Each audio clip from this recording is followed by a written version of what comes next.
Good morning students. आज हम लोग शुरू कर रहे हैं करंट इलेक्ट्रिसिटी। जैसा कि आपको पता है कि अभी देश में लॉकडाउन चल रहा है और उससे हमारी पढ़ाई काफ़ी बाधित भी हो चुकी है। बट हमारे पास तो अभी कोई ऑप्शन नहीं है कि किसी भी तरह से हम लोग एक दूसरे से मिल के लाइव क्लास दे सके। तो अब ये जब पॉसिबिलिटीज़ नहीं है तो उसमें मैं जो टॉपिक लेने जा रहा हूँ मैं पूरी कोशिश करूँगा कि ये बिल्कुल फील आए और लाइव क्लास की तरफ फील आए। जैसा कि आपको पता है कि करंट इलेक्ट्रिसिटी जो चैप्टर है ये 12th का one of the most important chapter है।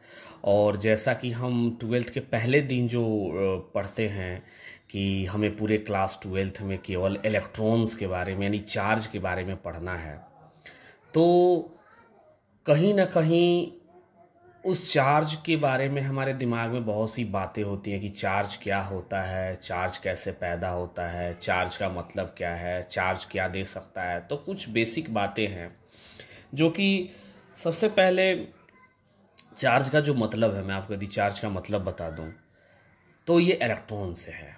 यानी अगर इलेक्ट्रॉन को हम लोग चार्ज कहते हैं बस।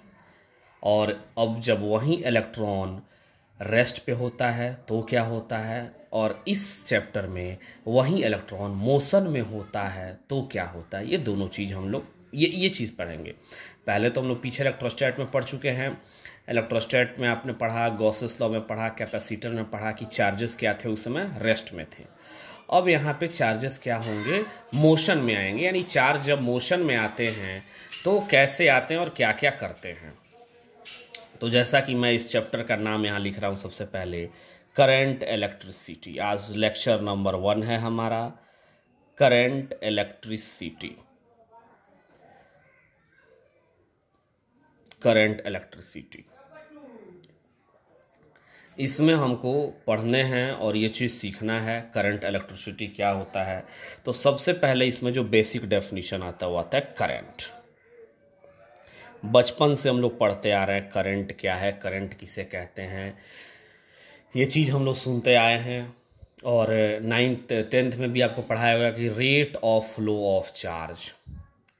यानी करंट का अगर मैं डेफिनेशन लिखूं, rate of flow of charge is called current. अब एक टर्म आ रहा है चार्ज। चार्ज का मतलब मैंने बताया ही, चार्ज के बारे में हम लोग पहले चैप्टर में ही पढ़ चुके हैं। चार्ज किसे कहते हैं, चार्ज, तो इसमें आपको चार्ज की कुछ बेसिक प्रॉपर्टीज आनी चाहिए। जैसे चार्ज जब रेस्ट पे रहता है तो क्या करता है, इलेक्ट्रिक फील्ड प्रोड्यूस करता है। यानी बस यानी चार्ज जब रेस्ट पे रहेगा तो इलेक्ट्रिक फील्ड पैदा करेगा। ये चीज़ तो आपको हमेशा याद रहना चाहिए। दूसरा, चार्ज कितने तरह के होते हैं, तो चार्ज 2 तरह के होते हैं, positive charge as well as negative charge. अच्छा, पॉजिटिव यानी लाइक चार्जेस में क्या होता है, तो रिपल्सन होता है। अनलाइक चार्ज में क्या होता है, तो अट्रैक्शन होता है। ये 2 चीज़ें हो गई। उसके बाद फिर चार्ज की यूनिट क्या होती है, कूलम। ठीक, फिर उसके बाद नेक्स्ट प्रॉपर्टी आपको याद होनी चाहिए कि चार्ज की वैल्यू कितनी होती है, तो 1, यदि इलेक्ट्रॉन है तो 1 -1.6 इंटू 10⁻⁻19 कूलम, और यदि प्रोटॉन है तो +1.6 इंटू 10⁻⁻19 कूलम। उसी तरह से मास ऑफ इलेक्ट्रॉन क्या होता है, मास ऑफ प्रोटॉन क्या होता है, तो ये सब याद रहनी चाहिए, हमेशा याद रहनी चाहिए। क्लास 12th में और जेईई मेन की प्रिपरेशन कर रहे हैं तो ये सब चीज़ें आपको याद होनी चाहिए। JEE main, JEE advance, NEET जो भी हो, ये सब आपको याद होने चाहिए। Mass of electron 9.1 into 10⁻31 kg, mass of proton 1.6 into 10⁻20 1.67 into 10⁻27 kg। लगभग मास ऑफ न्यूट्रॉन भी इतना ही होता है। आगे यदि हम लोग बढ़े तो चार्ज क्या होता है, चार्ज हमेशा एडिटिव इन नेचर होता है। यानी चार्ज को हमेशा हम जोड़ते हैं, चार्ज कभी सब्ट्रैक्ट नहीं होता है। अगेन आगे बढ़ें तो जब आगे बढ़ेंगे तो चार्ज क्वांटाइज्ड होता है। क्वांटाइजेशन का भी मतलब आपको बताया गया होगा। फिर आपको और पढ़ाया गया होगा कि चार्ज कैसे पैदा होते हैं, तो by induction, by friction, by conduction, ये सारी चीज़ें आपको याद होनी चाहिए। और 12 बजे रात में भी कोई आपसे अगर जगा के पूछे तो आपको याद होनी चाहिए ये सारी चीज़ें। खैर, आज का हमारा टॉपिक चार्ज के फ्लो से है। चार्ज तो हमने कर लिया, बट आज का जो टॉपिक है चार्ज के फ्लो से। तो अब सोचो, चार्ज फ्लो करेगा तो कोई चीज़ फ्लो कैसे करता है? तो भाई कोई चीज़ फ्लो करेगा तो जैसे पानी ही अगर फ्लो करता है, आप अपने फर्श पे पानी गिराएंगे तो आप देखेंगे कि जिधर स्लोपिंग होगा, जिधर ढाल होगा, पानी उधर अपने आप फ्लो करेगा। यानी हाई टू लो, यानी अप से डाउन के तरफ। वैसे ही लगभग चार्ज की भी कंडीशन है, करंट की भी कंडीशन है कि चार्ज या जो करंट है वो हमेशा हाई टू लो ही फ्लो करते हैं। अब कैसे फ्लो करते हैं उन्हीं चीज़ों को समझना है, लेकिन उसके पहले हम लोग थोड़ा सा एक चीज़ और देखेंगे कि रेट जो निकालते हैं हम लोग, rate of flow of charge is called current. ये जो निकालते हैं ये दो तरह से निकालते हैं। बच्चों याद रखना, प्लीज़ प्लीज़ यार याद रखना इन चीज़ों को कि ये दो तरीके से हम लोग निकालते हैं। पहला, यानी देयर आर, मैं इस पर न्यूमेरिकल भी बहुत अच्छे न्यूमेरिकल कराऊंगा। There are two types for finding the value of current। यानी दो तरीके से करंट की हम लोग वैल्यू निकालते हैं। जैसे कि आप 11th में ही पढ़े होंगे कि वेलोसिटी की भी वैल्यू दो तरीके से निकाली जाती है, एक्सेलरेशन की भी वैल्यू दो तरीके से निकाली जाती है, तो स्पीड की भी वैल्यू दो तरीके से निकाली जाती है। तो कैसे, क्यों निकाली जाती है भाई दो तरीके से? क्योंकि दो तरीका ही हमारे लिए सूटेबल तरीका है। ये दो तरीका बहुत सूटेबल है। कैसे? जैसे एक तो हो जाता है हमारा एवरेज, मतलब इनिशियल यदि हमको पता हो, फाइनल हमको पता हो, तो ऑन एवरेज हम उसको निकाल सकते हैं। और दूसरा क्या होता है, इस इनिशियल और इस फाइनल के बीच में कहीं भी, तो उसको बोलते हैं इंस्टेंटेनियस। यानी करंट के फाइंड करने के दो मेथड, यानी इस दो मेथड से ही सवाल पूछे जाएंगे आपसे। B clear about that. G1 में आपसे दो तरह के सवाल पूछे जाएंगे करंट से रिलेटेड। ही करंट फाइंड करना हो तो डायरेक्टली करंट से क्वेश्चन आएंगे वो टू टाइप्स के आते हैं। पहला एवरेज करंट जिसको हम लोग बोलते हैं आई एवरेज, AVG। ये आई एवरेज का जो फॉर्मूला होता है ये कुछ नहीं होता है, टोटल चार्ज फ्लोन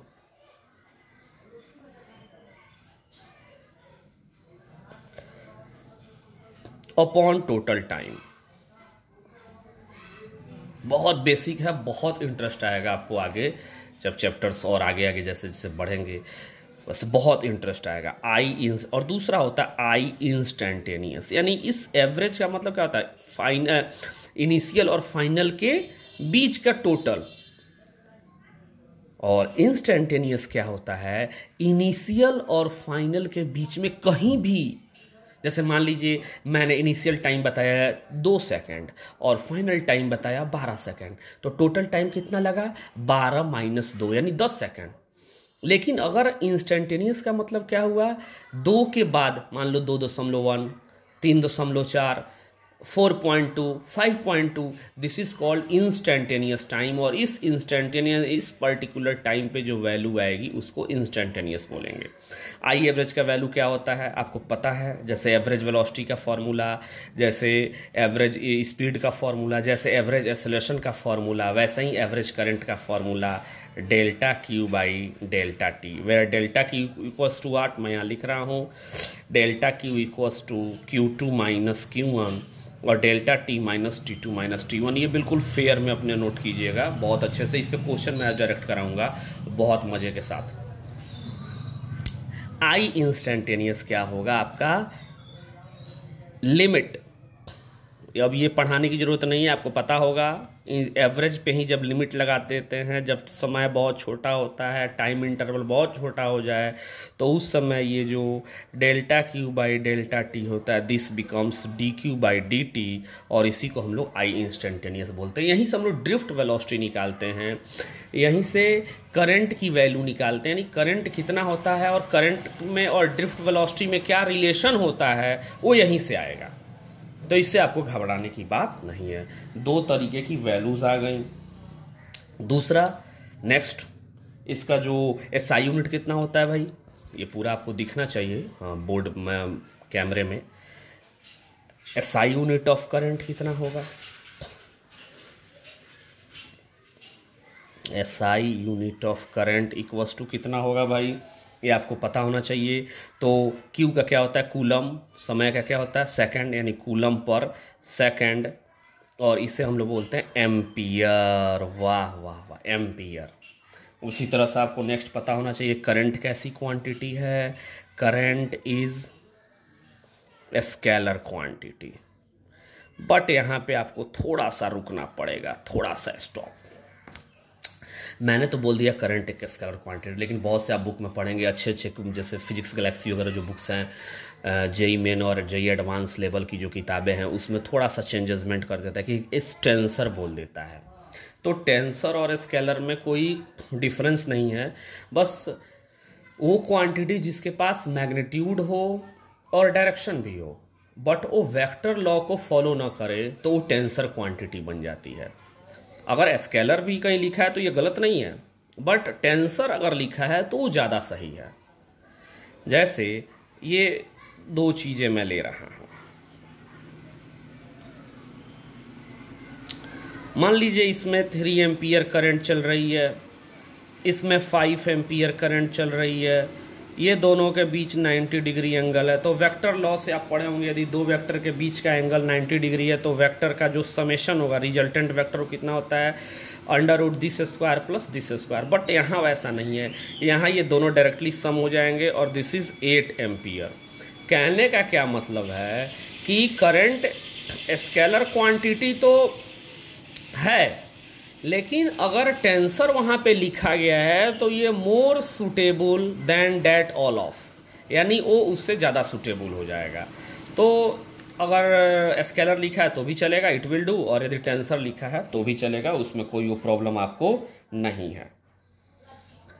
जैसे कि एक एग्जांपल मैं आपको और इस पे बता दूं, तो कैमरा हिले ना, कैमरा आराम से रहे। हाँ, अब एक और चीज़ है, जैसे एक एग्जांपल मैं ले रहा हूं, मान लीजिए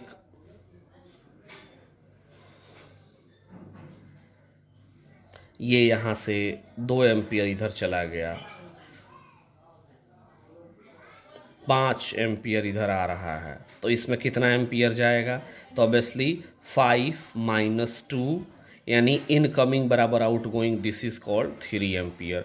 यानी ये चीज़ आपको समझ में आ चुका है कि आखिर हमने करंट को स्केलर या करंट को हम अलग से एक टेंसर क्वांटिटी क्यों कह रहे हैं। करंट को मैं टेंसर क्वांटिटी इसलिए कह रहा हूँ क्योंकि इसमें मैग्नीट्यूड भी है और डायरेक्शन भी है, बट वेक्टर लॉ को फॉलो नहीं कर रहा है, जिसके चलते मैंने इसका नाम रख दिया टेंसर। नेक्स्ट, अब आगे एनसीईआरटी जब आप पढ़ेंगे तो शुरुआत के जो एनसीईआरटी के जो लगातार 4-5 क्वेश्चन एक्सरसाइज में, वो सब रेसिस्टेंस के टाइम टेम्परेचर डिपेंडेंट क्वेश्चन, यानी रेसिस्टेंस टेम्परेचर के साथ कैसे वेरी करता है, कैसे बढ़ता है, घटता है, क्या है, ये उससे रिलेटेड क्वेश्चन। तो उसको तो हम लोग लेक्चर 2 और लेक्चर 3 में देखेंगे। बट अभी हम लोग एक क्वेश्चन में अपने आपसे पूछ रहा हूँ कि जो मटेरियल्स हैं हमारे पास, मटेरियल्स जनरली मटेरियल्स को हम लोग 3 कैटेगरी में बांटते हैं। एक होता है आपका कंडक्टर, एक होता है इंसुलेटर यानी नॉन कंडक्टर, और एक होता है सेमीकंडक्टर। नॉन कंडक्टर वैसे मटेरियल्स होते हैं जिसमें फ्री इलेक्ट्रॉन होता ही नहीं है, जबकि कंडक्टर वैसे मटेरियल्स होते हैं जिसमें फ्री इलेक्ट्रॉन बहुत ज़्यादा होते हैं। और सेमीकंडक्टर वैसे मटेरियल होते हैं जो टेम्परेचर के साथ वैरी करते हैं, यानी टेम्परेचर बढ़ने पे इलेक्ट्रॉन्स हो जाते हैं, और यदि टेम्परेचर कम हो जाए तो उससे फ्री इलेक्ट्रॉन्स नहीं हो पाते हैं। तो सेमीकंडक्टर कभी करंट बह भी सकता है, उससे फ्लो भी कर सकता है, और कभी करंट फ्लो नहीं भी कर सकता है। लेकिन इसके लिए हम लोग मॉडर्न फिजिक्स में पढ़ेंगे। सेमीकंडक्टर बिल्कुल एक अलग ब्रांच ही है फिजिक्स का, उसमें हम लोग पूरा डीपली करेंगे। फिलहाल अभी हम लोग देखते हैं कंडक्टर, क्योंकि हमें करंट में सिर्फ और सिर्फ कंडक्टर पढ़ने हैं, सिर्फ और सिर्फ कंडक्टर। बस ध्यान दीजिए, आप गॉसेस लॉ से ही और पूरे कैपेसिटर में करंट ही हम लोग पढ़ते हैं, पूरे कैपेसिटर करंट। और ये थोड़ा सा कैमरा मैं एडजस्ट कर दूं अभी। कंडक्टर, तो हमें पूरे इलेक्ट्रिक करंट में सिर्फ कंडक्टर के बारे में पढ़ना है। अब एक बात मैंने अभी बताया कि कंडक्टर के अंदर क्या होते हैं, फ्री इलेक्ट्रॉन्स। अब आपसे सवाल ये पूछा जाए कि आखिर ये फ्री का मतलब क्या होता है, जो मुफ्त हो, जो कहीं घूम सकता है, रैंडम जा सकता है। तो ये इलेक्ट्रॉन आखिर उस कंडक्टर के अंदर करते क्या हैं, पहला सवाल। यानी व्हाट डज, एक सवाल मैं पूछता हूं, what does electron do inside conductor.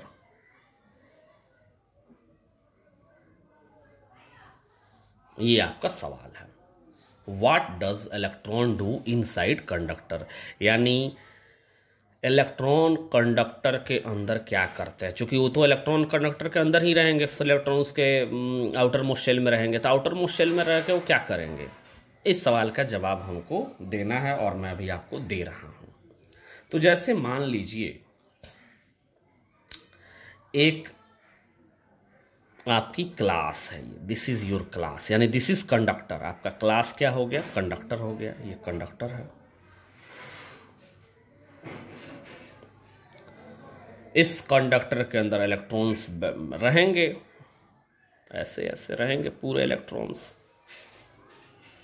Electrons का मतलब वही चार्ज की ही मैं बात कर रहा हूं, चार्ज, चूंकि चार्ज ही पढ़ना है, ऐसे ऐसे रहेंगे। ठीक है।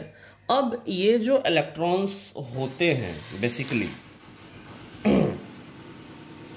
ये इलेक्ट्रॉन्स रेस्ट पे तो नहीं हो सकते हैं भाई, क्योंकि हम लोग करंट पढ़ रहे हैं और ये इलेक्ट्रॉन्स कंडक्टर के अंदर हैं और चैप्टर भी हम लोग करंट पढ़ रहे हैं। तो ये इलेक्ट्रॉन, आखिर आपको बचपन से पढ़ाया गया क्लास 9th में कि इलेक्ट्रॉन किसी भी न्यूक्लियस के चारों तरफ क्या करते हैं, चक्कर लगाते हैं, यानी वो रेस्ट पे नहीं होते हैं।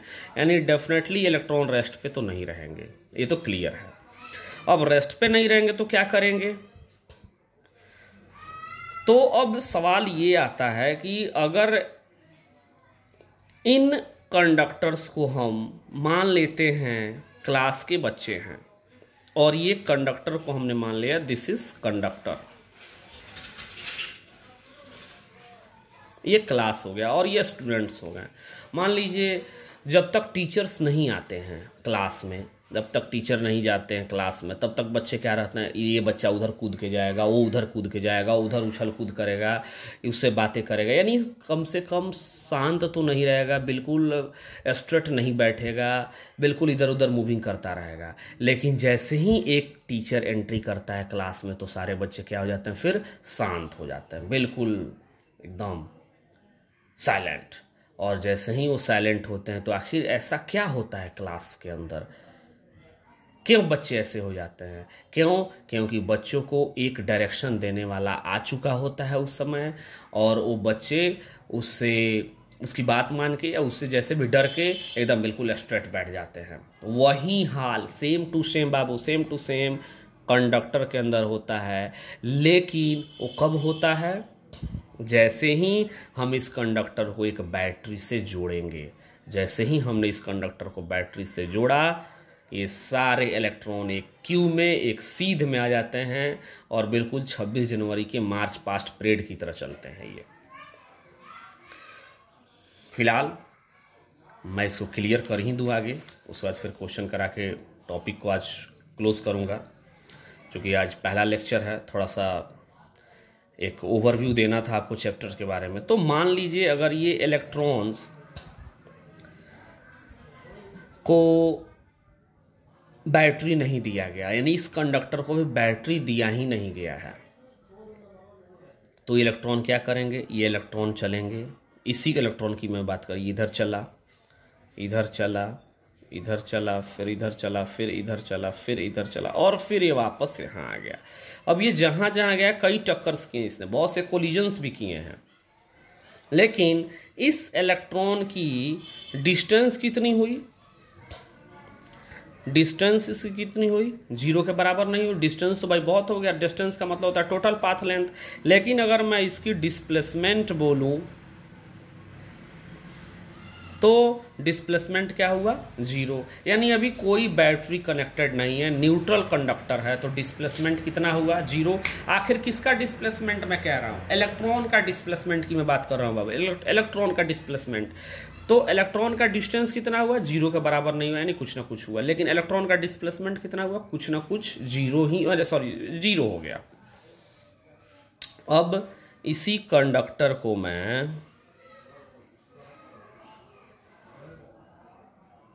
अगर बैटरी दे दूं,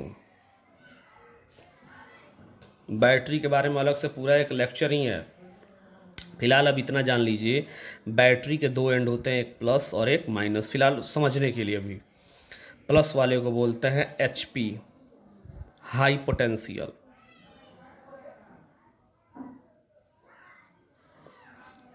इसको बोलते हैं LP, लो पोटेंशियल। ये HP और HP माइनस LP को बोलते हैं potential difference, PD, potential difference ये कहलाता है। This is called potential difference. अब जैसे ही ये बैटरी आया, इसमें इलेक्ट्रॉन तो पहले से थे ही, इलेक्ट्रॉन्स बहुत थे, बट बैटरी आने के बाद क्या होगा? ये जो इलेक्ट्रॉन, मैं इसी की बात कर रहा हूँ, ये इलेक्ट्रॉन यहाँ नीचे बना रहा हूँ, ये इलेक्ट्रॉन जो इधर जा रहा था, इधर टकरा रहा था, इधर टक्कर, इधर टक्कर, इधर टक्कर, फिर इधर टक्कर, फिर इधर टक्कर, फिर इधर टक्कर, अब ये यहाँ पे आ जाएगा। यानी अभी बिल्कुल यहाँ नहीं जाएगा, कुछ ना कुछ डिस्प्लेसमेंट इसका हो चुका है। चूंकि डिस्प्लेसमेंट का मतलब क्या होता है? फाइनल माइनस इनिशियल, यानी final point minus initial point. तो इलेक्ट्रॉन का फाइनल पॉइंट ये है, इनिशियल पॉइंट ये है, दोनों के बीच कुछ ना कुछ ये डिस्टेंस आ गया है, और इसी को हम लोग बोलेंगे डिस्प्लेसमेंट। यानी बहुत ही आपको समझ में आ चुका होगा कि जब कंडक्टर को बैटरी से नहीं जोड़ते हैं तो इलेक्ट्रॉन डिस्टेंस ट्रेवल करता है, बट इलेक्ट्रॉन डिस्प्लेसमेंट ट्रेवल नहीं कर पाता है, उसका डिस्प्लेसमेंट 0 होता है। लेकिन जैसे ही हमने बैटरी को जोड़ा, बैटरी जोड़ते ही इलेक्ट्रॉन कुछ न कुछ डिस्प्लेसमेंट ट्रेवल कर चुका है, और यही डिस्प्लेसमेंट ट्रेवल उस इलेक्ट्रॉन को ड्रिफ्ट वेलोसिटी देता है, जो अगले लेक्चर में हम लोग बहुत अच्छे से पढ़ेंगे। ड्रिफ्ट वेलोसिटी, यही डिस्प्लेसमेंट ड्रिफ्ट वेलोसिटी देगा। अब क्या है? ये इलेक्ट्रॉन्स हैं। अब जैसे ही ये पोटेंशियल डिफरेंस V यहाँ आया, इस पोटेंशियल डिफरेंस से ये मान लेते हैं लेंथ ऑफ कंडक्टर है L। इसकी चर्चा मैं सेकंड लेक्चर में भी करूँगा। This is length of conductor, मैंने मान लिया इस कंडक्टर की लंबाई, लेंथ ऑफ कंडक्टर। और जैसे ही मैंने पोटेंशियल डिफरेंस अप्लाई किया, इसके अंदर एक इलेक्ट्रिक फील्ड जनरेट हुई। अब आप कहेंगे कि सर कंडक्टर के अंदर इलेक्ट्रिक फील्ड तो नहीं होती है, कंडक्टर के अंदर तो सर इलेक्ट्रिक फील्ड 0 होती है। तो कब 0 होती है, क्यों 0 होती है, इसका एक्सप्लेनेशन सेकंड वीडियो में मिलेगा, यानी लेक्चर नंबर 2A में ही मिलेगा। फिलहाल अभी आप ये मानिए कि जैसे ही पोटेंशियल डिफरेंस यहाँ आया, एक इलेक्ट्रिक फील्ड यहाँ अपने आप प्रोड्यूस होगी, और ये इलेक्ट्रिक फील्ड क्या करेगी? जितने इलेक्ट्रॉन्स होंगे ये सब इधर चलने लगेंगे, इधर इस साइड चलने लगेंगे। और चूंकि इलेक्ट्रॉन्स इधर जा रहे हैं और करंट इलेक्ट्रॉन्स के अपोजिट क्या होता है, करंट फ्लो होता है, तो करंट इधर जाने लगेगा, यानी कंडक्टर में करंट इधर फ्लो करने लगेगा। इसीलिए करंट हमेशा हाई पोटेंशियल, चूँकि ये HP है तो इससे जुड़ा ये भी एक कनेक्टिंग वायर से, कोई रेसिस्टेंस नहीं है तो ये भी HP है, तो यानी ये V हो गया। LP को हम लोग जनरली 0 बोलते हैं, HP को V माइनस 0 V होता है, V माइनस 0 V होता है। और यहाँ V क्या है, पोटेंशियल डिफरेंस PD है, तो V बराबर PD यानी पोटेंशियल डिफरेंस बराबर HP माइनस LP। HP कितना है V, LP कितना है 0।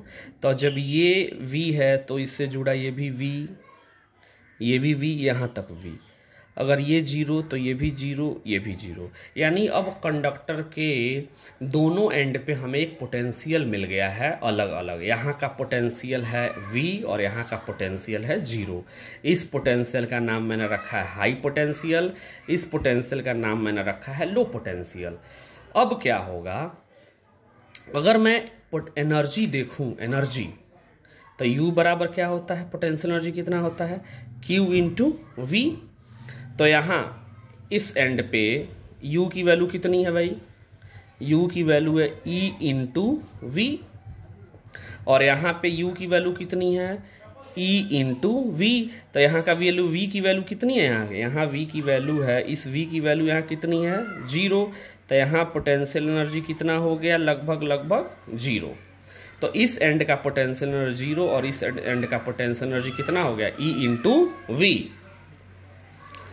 अब जो ये इलेक्ट्रॉन्स होंगे ये यहाँ से यहाँ चलेंगे, और पॉजिट्रॉन, चूंकि इलेक्ट्रॉन्स इधर चलेंगे फील्ड के अपोजिट, और जो पॉजिट्रॉन होंगे वो फील्ड के साथ चलेंगे। चूंकि प्लस चार्ज पे फोर्स हमेशा फील्ड की डायरेक्शन में होता है, यानी F बराबर कितना हो जाएगा, E इंटू E, और यहाँ पे माइनस E इंटू E, यानी ये फोर्स इधर लगेगा इलेक्ट्रॉन पे। इलेक्ट्रॉन पे फोर्स हमेशा इलेक्ट्रिक फील्ड के अपोजिट लगता है, जबकि पॉजिट्रॉन प्लस चार्ज होते हैं उस पे फोर्स हमेशा फील्ड के डायरेक्शन में लगता है। तो पॉजिट्रॉन जाने लगेंगे यहाँ से, अब ये पॉजिट्रॉन यहाँ पहुँचने लगेंगे, पॉजिट्रॉन यहाँ से यहाँ पहुँचेंगे, यहाँ से यहाँ पहुँचेंगे, और यहाँ से फिर वापस आने लगेंगे। यही चीज़ है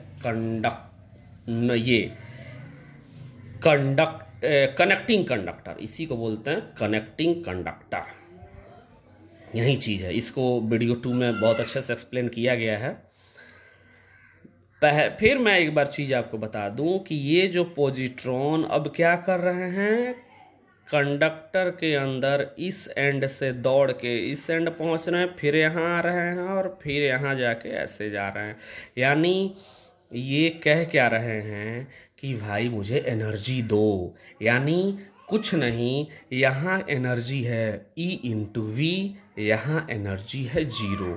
यानी कंडक्टर के दोनों एंड पे एनर्जी आपको पता है, एक एंड पे 0, एक एंड पे E इंटू V। यानी ये जो इलेक्ट्रॉन है अपने साथ एनर्जी, पॉजिट्रॉन अपने साथ एनर्जी लेके जा रहे हैं, यहाँ पे 0 हो जा रहा है एनर्जी उनका। फिर वो यहाँ से ऐसे आ रहे हैं, फिर यहाँ आ रहे हैं, फिर जैसे यहाँ आ रहे हैं उनको एनर्जी यहाँ मिल जा रही है E इंटू V, फिर यहाँ से यहाँ जा रहे हैं। ये प्रक्रिया सो ऑन चलती रहती है। इससे इसका तात्पर्य ये निकलता है कि कंडक्टर के अंदर जो इलेक्ट्रॉन्स होते हैं वो इलेक्ट्रॉन्स एनर्जी कैरियर्स होते हैं, एनर्जी को कैरी करते हैं from one end to another end. और दुनिया की जितनी भी इलेक्ट्रिकल एप्लायंसेस हैं वो इसी सिद्धांत पे काम करती हैं। उन सभी में मेटल्स के जो बने मेटालिक होते हैं, वो सभी मेटल्स के अंदर इलेक्ट्रॉन्स क्या करते हैं, एक एंड से दूसरे एंड एनर्जी को पहुंचाते हैं। यानी अगर एक बैटरी लूं और उस बैटरी से मैं पंखे को जोड़ दूं तो उसमें भी इलेक्ट्रॉन्स फ्लो करेंगे, और वो इलेक्ट्रॉन बिल्कुल ऐसे ही फ्लो करते हैं। एक एंड पे एनर्जी लेते हैं, दूसरे एंड पे एनर्जी उनकी फिर 0 जाती है, फिर वो आते हैं लेने, फिर देने, फिर लेने, और ये प्रक्रिया चलती रहती है। तो इस सवाल का जवाब आपको मिल गया है कि इनसाइड द कंडक्टर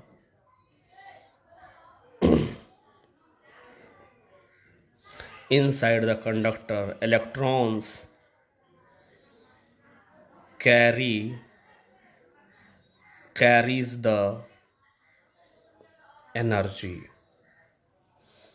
और वो एनर्जी कहाँ से आती है? वो एनर्जी देती है बैटरी, यानी बैटरी गिव्स द एनर्जी। बहुत अच्छे से आपको समझ में आया होगा, पूरे गिव्स द एनर्जी।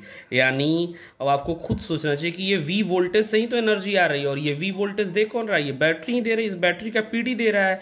यानी कुल मिलकर बैटरी क्या कर रहा है? इस इलेक्ट्रॉन्स को एनर्जी दे रहा है, और वो इलेक्ट्रॉन कंडक्टर के अंदर एनर्जी लेके दौड़ रहा है। यहाँ आ रहा है, फिर जीरो हो रहा है, फिर एनर्जी लेने आ रहा है, फिर दौड़ के जीरो, फिर एनर्जी लेने आ रहा है, फिर दौड़ के जीरो। कहने का यही मतलब है कि inside the conductor electron carries the energy, और एनर्जी देता कौन है? बैटरी। यानी आज के बाद एक कॉन्सेप्ट समझ लीजिएगा, बैटरी चार्ज नहीं देता है, बैटरी एनर्जी देता है। बहुत से किताबों में आप लोग पढ़ते होंगे कि battery gives the charge, battery gives the charge. ये बिल्कुल गलत है। Battery gives the energy and that energy carries by the electron. Battery gives the energy and that energy carried by the charge। ये क्लियर हो गया, आपका सवाल का मैंने जवाब दे दिया। अब लास्ट में 2 क्वेश्चन कर लें। बहुत ही आसान क्वेश्चंस हैं, जल्दी जल्दी इनको हम लोग कर लें, क्योंकि क्वेश्चन मैंने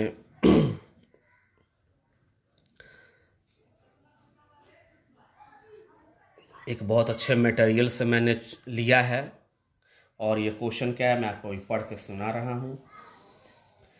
2 बॉयज, लिखिए, 2 boys A and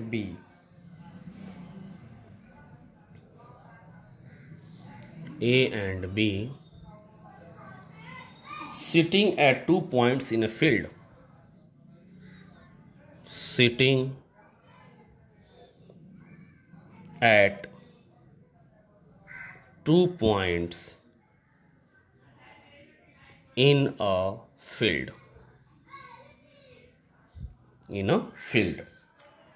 both boys are sitting near a semblance of charged balls। यानी both, बहुत अच्छा क्वेश्चन है ये, both boys are sitting near a semblance of charged balls,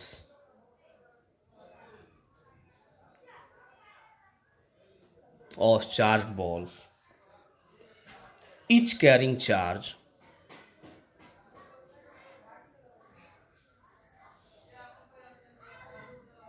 +3E। यानी बॉय ए और बी के पास जो चार्ज है वो +3E, दोनों के पास समान चार्ज है। अब क्या है, एक नेक्स्ट क्वेश्चन करा है, ए थ्रोज 100 बॉल्स, बहुत आसान है, 100 बॉल्स पर सेकेंड टूवर्ड्स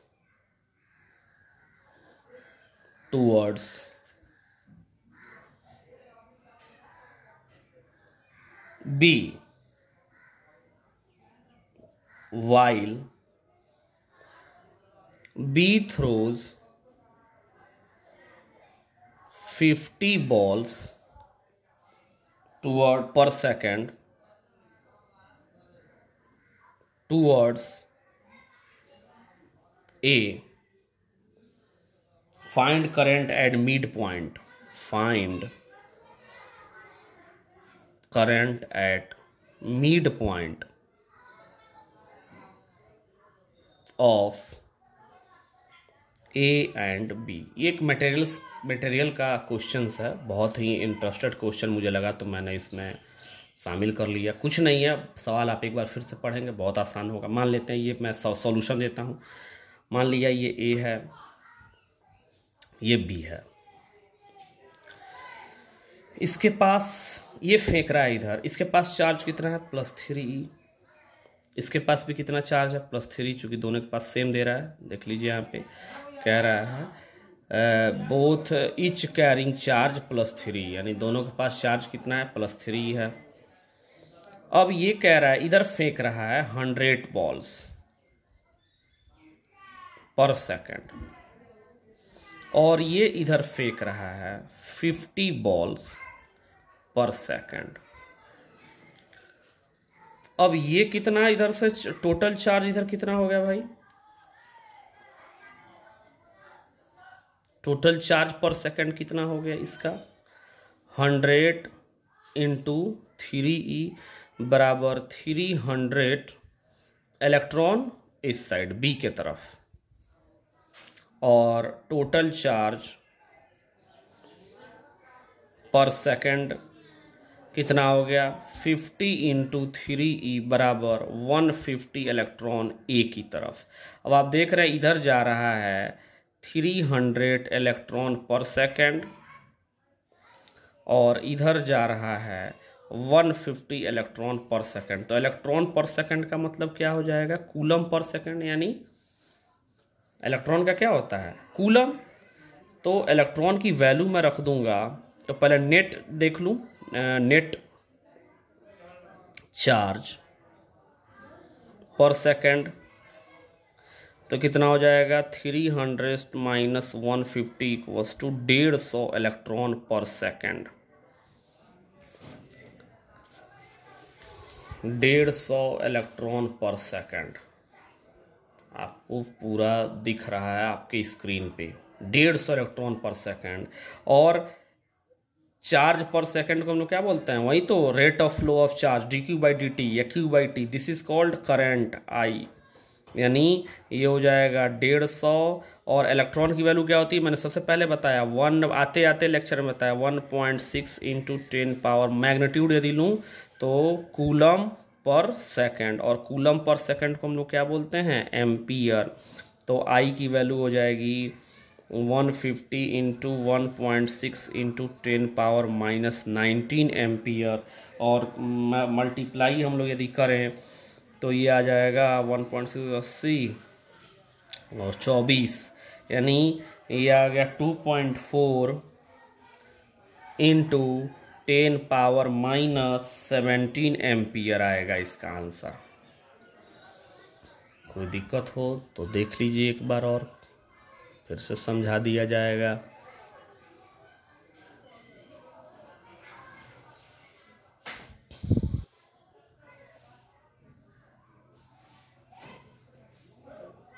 क्लियर है, नहीं क्लियर होगा तो फिर से एक बार आप लोग कमेंट करके बताएंगे, मैं इसको क्लियर कर दूंगा।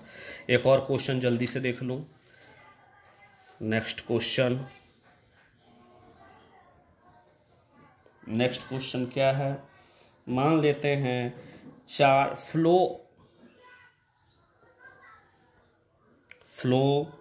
Of charge through surface,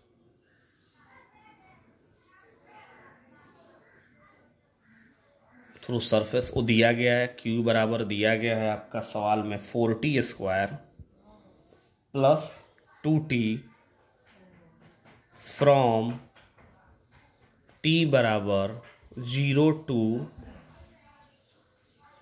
10 second, ये सवाल दिया गया। अब कह रहा है फाइंड आपका है करंट एट T बराबर 5 सेकेंड, और दूसरा आपको कह रहा है सवाल फाइंड करंट बिटवीन T बराबर 0 टू T बराबर 10 सेकेंड। ये दो सवाल हैं। अब आपको मैंने पहले ही बताया है कि जब भी पर्टिकुलर टाइम बोलेगा T बराबर 5, तो this is called instantaneous time. तो इंस्टेंटेनियस टाइम से क्या निकलेगा, इंस्टेंटेनियस करंट है, यानी I इंस्टेंटेनियस कितना हो जाएगा, dQ/dt, यानी dQ अपॉन यहाँ पे dt लिखेंगे, दिस इम्प्लाइज d और ये हो जाएगा 4t² प्लस 2t/dt। आपको डिफ्रेंसिएशन तो पढ़ाया ही गया होगा। ये हो जाएगा 8t प्लस 2t बराबर कितना है 5 सेकेंड। तो I इंस्टेंटेनियस की जो वैल्यू हो जाएगी 8 × 5 + 2 बराबर 42 एम्पियर। उसी तरह से ये क्या है, करंट बिटवीन 0 to 10 सेकेंड। तो एक समय से दूसरे समय तक अगर निकाला जाए तो क्या होता है, this is called I average. I average क्या हो जाएगा, Q2 - Q1 T2 - T1, यानी ये क्या हो जाएगा 4t² प्लस 2t। यहाँ t की वैल्यू कितना रखेंगे 10 माइनस फिर रखेंगे 4t² प्लस 2t, और यहाँ t की वैल्यू कितना रखेंगे 0। यहाँ t बराबर रखेंगे 0 और नीचे क्या हो जाएगा 10 - 0। तो ये हो जाएगा 4 × 10² प्लस 2 × 10 माइनस ये हो जाएगा 4 × 0² प्लस 2 × 0, ये दोनों रखेंगे एंड दिस इम्प्लाइज 10। ये 400 plus 20 minus 0/10, this implies 420/10, this is 42 ampere. That's all. आज के लिए यहीं पे हम लेक्चर क्लोज कर रहे हैं।